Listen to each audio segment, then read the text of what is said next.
Faraji, tukubaliane kwamba eneo la ulinzi wakati wa Simba ni shida.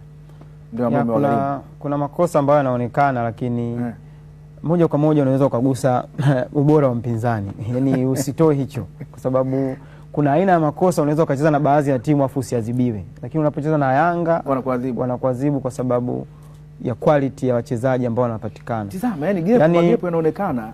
Na jana kama umenotice, ulikuwa unaona Simba wakati mwingine wakiwa na mpira kwenye eneo lao la kuanza, ile tunaita low block, wanashindwa namna ya kupasia pasi nyepesi za kwenda mbele, kwa sababu Yanga wanaweka shinikizo, lakini pia Yanga walikuwa makini zaidi kufanyaje, kufunga zile njia za mpira, kwamba unafunga sana zile njia za mpira kiasi cha kwamba mnapiga back pass nyingi. Kwa mfano kwenye hili goli Michael ameongea vizuri sana kuhusu unaweza kuwa na idadi kubwa ya wachezaji, jambo la kwanza, lakini jambo la pili ni positioning, namna gani mmejipanga. Lakini jambo la tatu kwenye hili goli, inawezekana ndio walikuwa wengi, lakini ukiangalia moja kwa moja